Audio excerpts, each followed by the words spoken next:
Adjournment normally in the parliamentary language is always there. So for us, with the parliamentary, we know always the meeting can be adjourned, either maybe the quorum is not full or either more consultation is needed and all this. So it's a normal thing. So normal, the meeting can be adjourned for any other reason and then it will be continued. So as you have heard today, the meeting was just adjourned and then it will be tabled again. So still the reading will continue. We've done the second reading stage and now we were to do the third reading stage. So still we did not have information of why. Okay, but to us in the parliament, these are normal procedures that happen.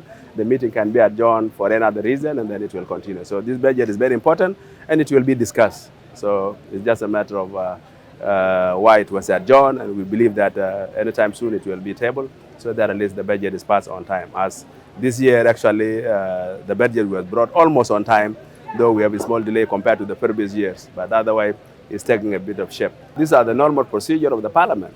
You know, the meeting can be adjourned in time, but I was prepared, ready.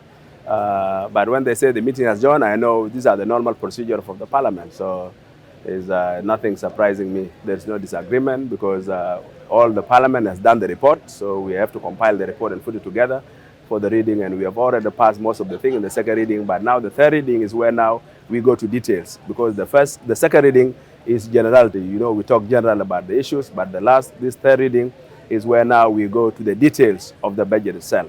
Yeah, and this most of the time it requires a lot of time.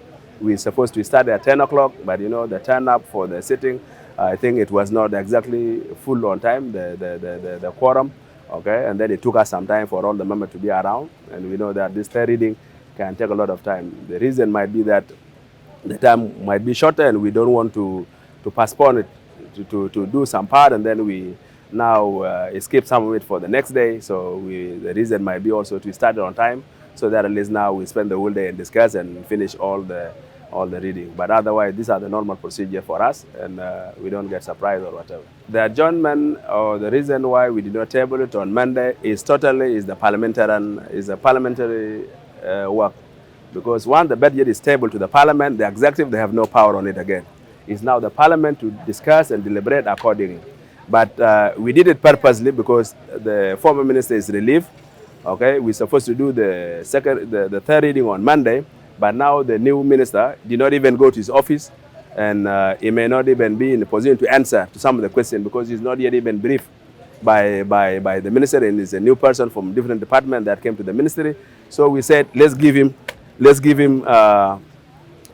2 days so that he will get briefing and he get to know exactly what is the budget, the one that is tabling, because it's him now to come and implement it. Okay, so we give him those 2 days, Monday and Tuesday, so that with his colleague and with his undersecretary for planning and the rest of the team to go over the budget, so that he's on board with us, so that he know exactly the issues that are in the budget that need to be addressed. So that was the reason why we think that, and we agree as the leadership of the parliament, that let's give time to the new minister so that he can go over and he can get a lot of briefing from his team, so that when he come and you ask him, he will have an answer to tell you. Because otherwise, without having briefing from his team, even you, the media, if you ask him of any other thing that are in the budget, he may not even know it. Okay, so that's the reason why we said let's give him 2 days so that he can be able to answer to some of those questions. Otherwise, there's no interference from the executive.